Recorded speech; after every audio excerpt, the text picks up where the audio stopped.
Hi, I'm Josh. And I'm Suzi. And we're the California Dreamcast. Let's do it. 1, 2, 3, 4.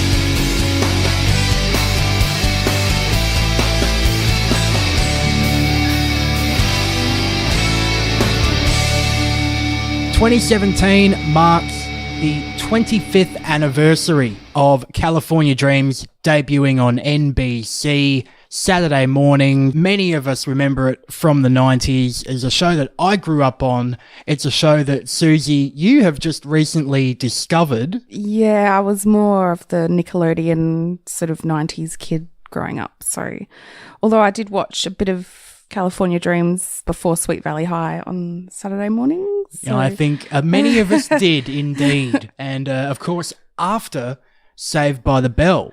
And Peter Engel, the executive producer of Saved by the Bell, is the head honcho here for California Dreams, as well as our executive producers and writers, many of whom worked on Saved by the Bell as well. We're going to get into all that nerdy kind of stuff during this run, during the reviews that we are going to be doing of the entire run of California Dreams, all 78 episodes, I believe.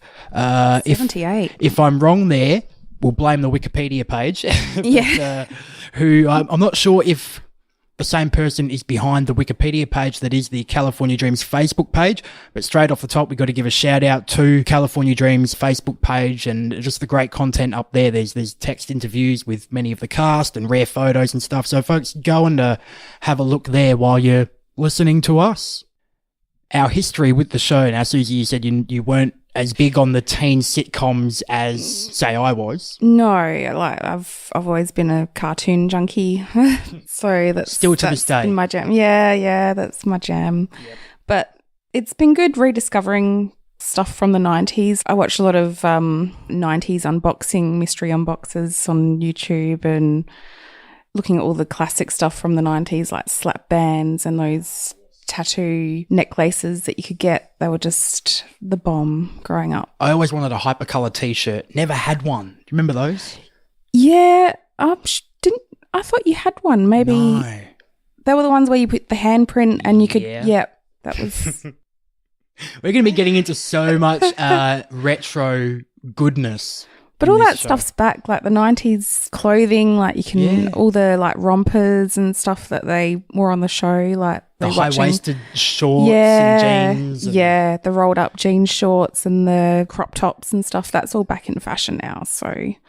And we're going to damn well make sure that California Dreams is fondly remembered and honoured here on this show. Now, this is not going to be a family-friendly show like California Dreams was. I think we're gonna get a bit loose here and have a bit of fun, and it's from an adult's perspective, I guess, is what we're getting at. But after all, it is 25 years later. Yeah, I was a big fan of California Dreams growing up. Of course, after Saved by the Bell here in Australia, it aired in the same scheduling format, I guess, where it was Saved by the Bell, and then you had California Dreams, and Suzi, then you had Sweet Valley High, and then I'd change the channel after that and be getting my NBA fix when Michael Jordan was still the man, which I think was around 93 or 94, because down here, of course, we'd always get things a year or two later after the season aired in America. I always wondered why it took so long for stuff to come over. By the time we saw it back in the 90s, it was like a couple of years late. So I always thought it used to come by boat. Really? We were talking about this the other night. Yeah. How did Letterman get aired just hours straight after away, America got it? It was baffling as a child. Like the concept of satellite connectivity doesn't really... well, I wasn't, obviously wasn't taught that in school. But it's just the things you assume when you're a kid and you don't actually ask the question. If I couldn't watch it when it aired, I taped it. And then, you know, all the other little nerdy things that I did around the show, we'll get to those, half of which I haven't told Suzi because I want these things to obviously be a surprise for her as much as, you guys listening. Embarrassed. But And there's that embarrassment kind of factor it's too. amazing watching it with Josh because he remembers scenes from 25 years ago that he just can narrate. He's got a good memory. To this day, if I get into something, I'm in balls deep. I'm getting into every nuance of the topic and learning about it and reviewing it over and over. And thanks to a couple of channels on YouTube, it's been great to actually be able to go back and find them, get back into the show, and watch those ones that I had on tape.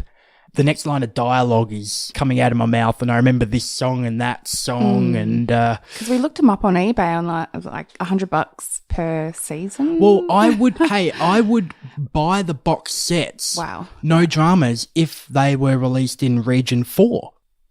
Many fans of Saturday morning TV back in the 90s will say that California Dreams was, how shall we put it, a B-grade version of Saved by the Bell, but with a band. For me, California Dreams was actually the superior show. Yes, because there is a band and because there's some great music in every episode, and some of the music is, it's for its time. Some of it does not age well. But it's cute. It's of the time. It is. And that's part of the reason why we love it, and attraction. especially, that's part of the attraction. That's why many of us are getting back into those shows, because it reminds us. That's a big part of why we're doing this as well, because a lot of people out there do have memories of, you just read the YouTube comments on the videos, the episodes and songs that are on YouTube, and I grew up with this, and I remember Jake, and this and that. It's good times. So we're going to have some good times here by reviewing Season 1, Episode 1 of California Dreams, the first gig. Let's get into it. Yep. We have our opening sequence, titles, and theme song written by Stephen and Stephanie Tyrell and Barry Coughing, which is a name that will come up most definitely later on down the track. I've withheld a bit of information from Suzi because I want to blow her mind. I think probably around Season 3 or 4 that's going to happen. Yeah, I've been a bit slack. I've let him do all the research and... This isn't my first rodeo, folks. I've been podcasting for a few years, so I've taken the lead here. Suzi has been dragged along for the ride.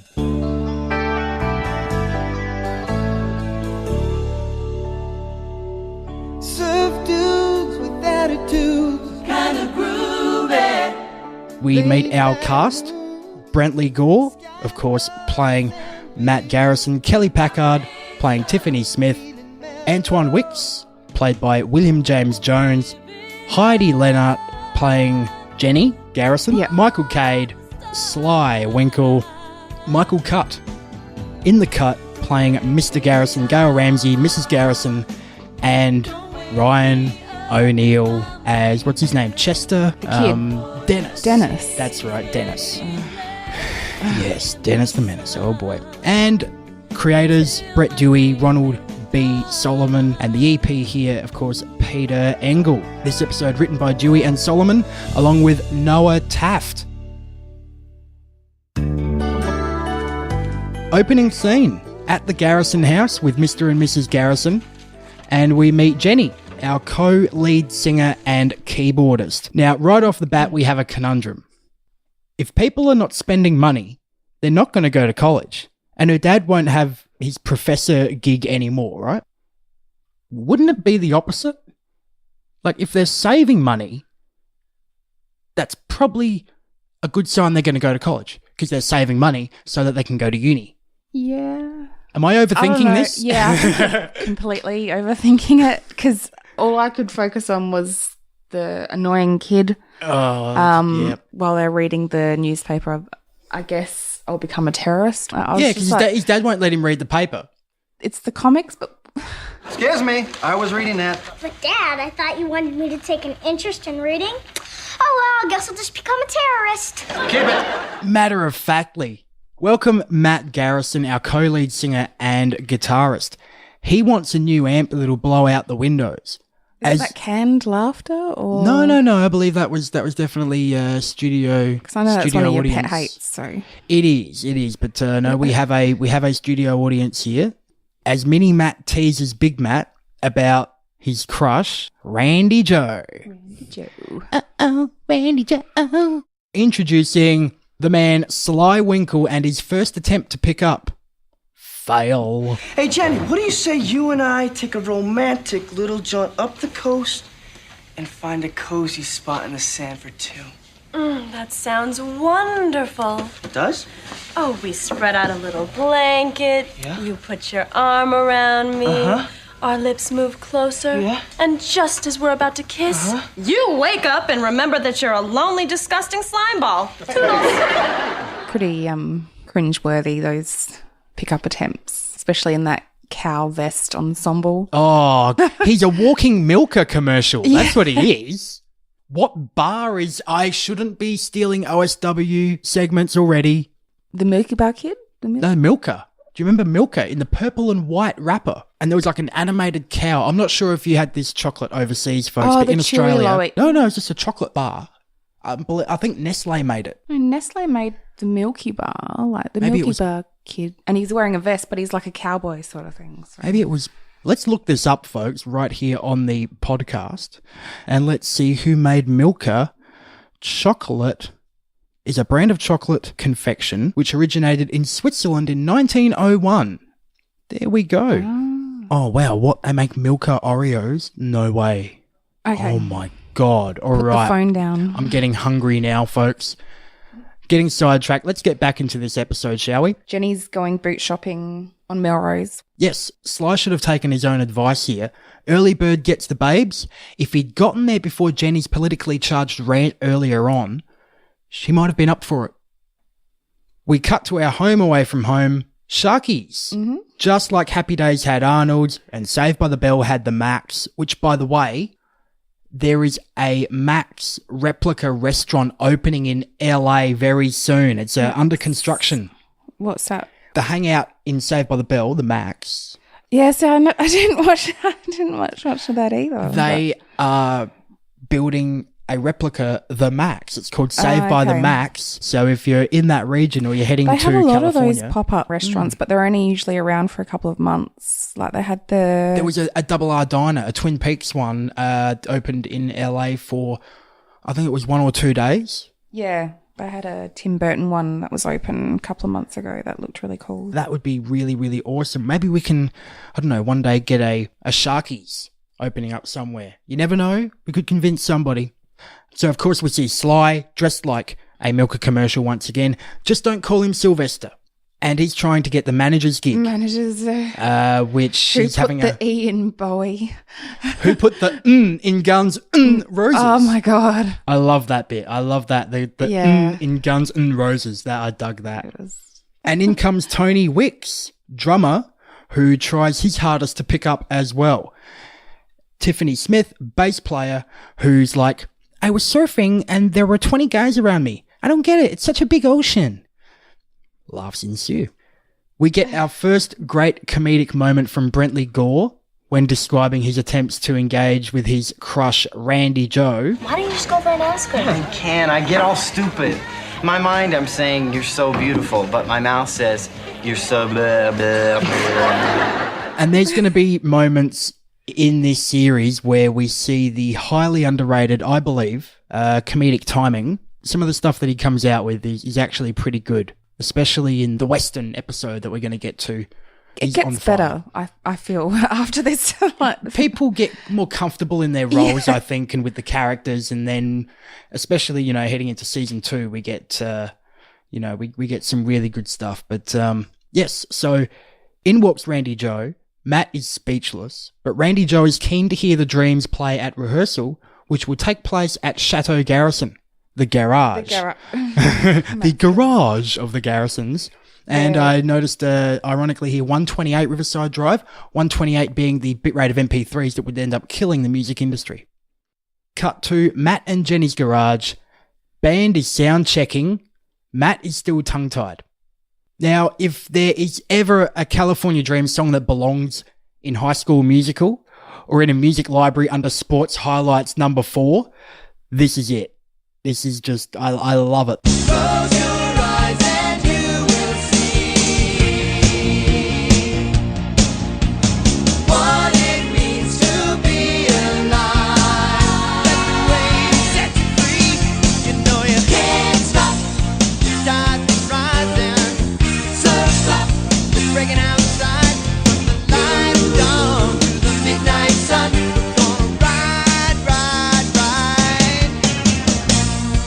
into the tube.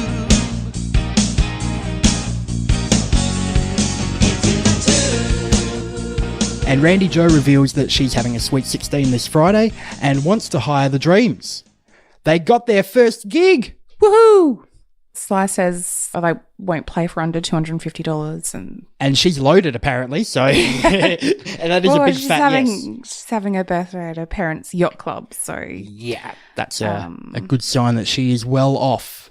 Randy Jo Manning, that's such like a rich girl name. Such a porn star name, Randy Jo. Randy Jo. Randy being the state in which Matt gets whenever she's around. Matt and Jenny rush downstairs to tell their mum, scare the crap out of her. But then Dad walks in with tickets to the Grand Canyon, and they all leave this Friday. Friday? Yup.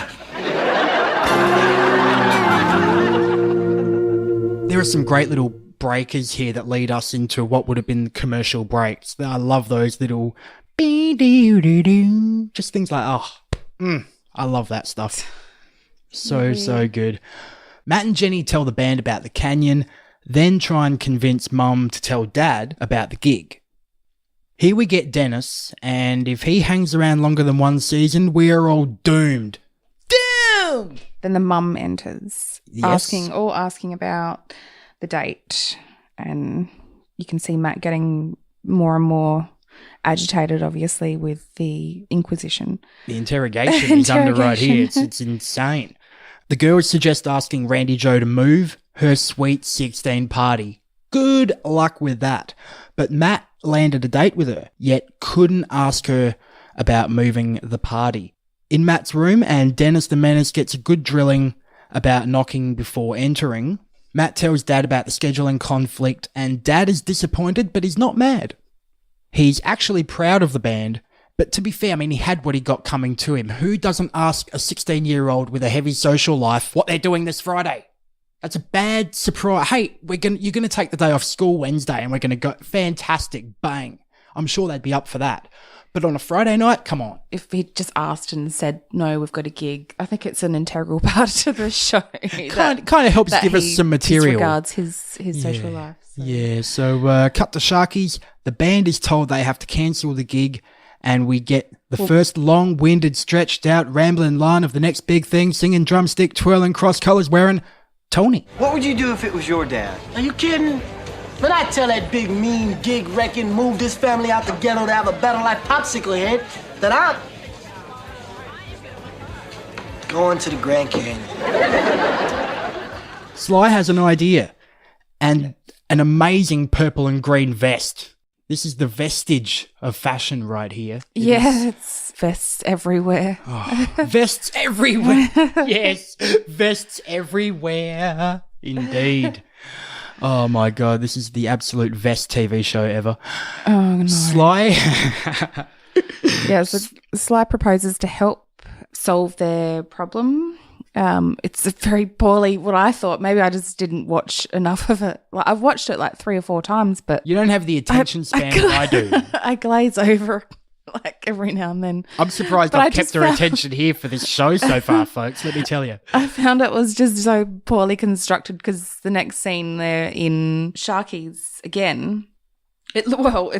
It is Sharkies, but I don't know. It looks like it's after hours. But it feels like they've only got like 3 stages that they can work from. So one's like the kitchen, dining. Oh no, 4. Then the garage, and then his bedroom, and Sharkies is basically the venue for everything. We don't see the high school until the next episode. Yeah. It's, I guess this can be also considered the pilot and episode 1, because they, as you said, they're kind of holding back on a bit of the budget, maybe, with this first episode. Just maybe seeing how it goes, and then See how it goes. Yep. So, of course, Sly's idea is to con a really sweet, lovely Indian family out of their canyon tickets. which they conveniently have. Like, I just found that. How did he know these people that had How did he canyon track tickets them? for like the next day or something? I know. That's why I thought it was so poorly constructed, because it was just So if they get a hold of these all tickets, of a sudden, you know, he's dressed as Van Halen with a really bad wig, and they, if they can take a photo of him, then they can have these tickets. Like, Which, of course, allows them to get a later flight. The tickets are for, I think, later that night or the next morning so that they can join everybody at the canyon. Van Halen appears, apparently. I don't remember there being two chicks in Van Halen. And a like Rastafarian guy in the back. Like, Oh, is this Van Halen or is this Living Colour? Cult of Personality or anyway. So we get a great line here from one of the Indian guys. We saw you in Calcutta or something. Even from the back row, you are most awesome, dude. Anyway, they get the tickets. No, they take the photo with him, and Matt, all of a sudden, he doesn't want to take part in the plan. And when Matt takes off the wig, the Indian dude's like, holy moly, Van Halen wears a wig. Sly grabs the tickets, sends the family packing, and we're ready to rock. We cut to Randy Joe's Sweet 16 party. I know, but it's in the same set. Does it look like the same set? Yeah, they've just put some different doors in the back just to make it look more, yachty. More yachty. more blue blazer and red striped tie. But they've got the same window frame sort of thing. So it's the first live performance. We had a bit of rehearsal earlier, but now we get the first actual quote-unquote live performance. Randy Joe is digging the band and introduces her friend who's having her party soon. On the beach, like a surfing Sweet 16. Tony sweeps her up and wanders off with her. So the folks rock up and share a touching moment before we get a full version of California Dreams music video and old Suzi. Trampolines and the vests. Vest City. And the beach and, Good times. Good times there. We get a bit of popping and locking by a couple of West Coast breakers there. Yes. Breakers watching the break of the waves. Oh, and also, after the music video plays, the band agree to have Sly as their manager. Yep. Ba-boom. So happy endings all round. Ba-boom. End scene.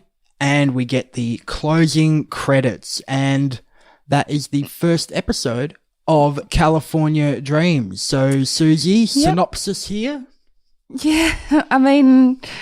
The post-game show? It's good. You can tell that it is, a pilot. Some of the storylines are poorly constructed. And well, there is really one storyline but here, I just love the whole 90s vibe of it. And that's why I think you keep on watching each episode and why we decided to do this. So it's reliving that time, whether I remember it or not. You will by the time we're done here. Don't worry, babe. You will be. No, I mean remember the time in the 90s, because I didn't particularly watch that when it was on TV. Apart from I watched similar stuff. Whereas I went on to be a bit of an NSYNC fan. You were, Pumpkins and Pink Floyd. So yeah, I was different worlds. Worlds colliding. A pretty disturbed child. Opposites attracted. Yeah, no. Yeah, no, enough singing from. Oh no, actually, no. Bugger that. You're going to get a lot more of me, probably us singing throughout this show. After hearing my voice back, I don't think I'll be singing at all. You never know, folks. You never know.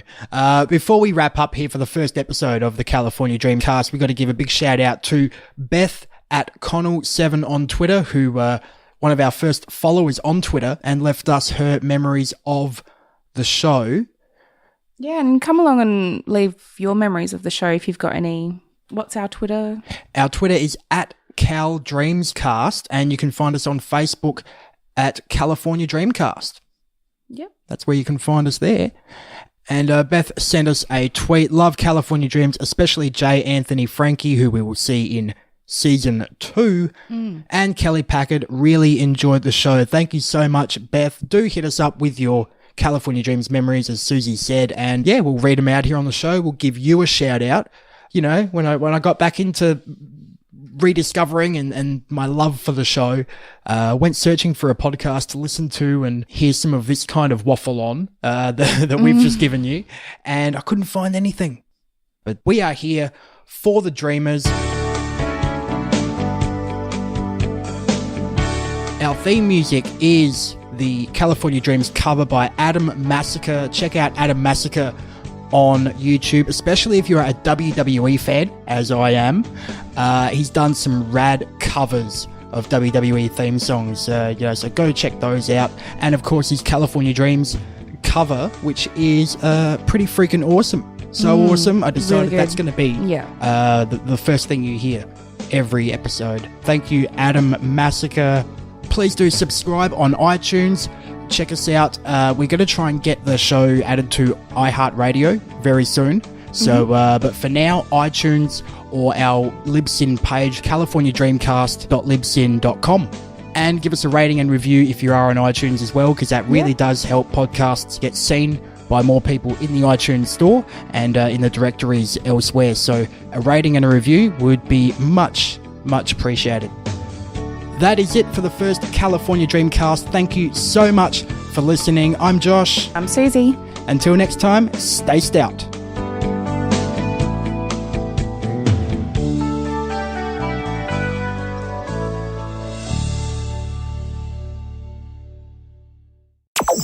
This is an ArmorPod production. Send all production inquiries to armorpod@gmail.com.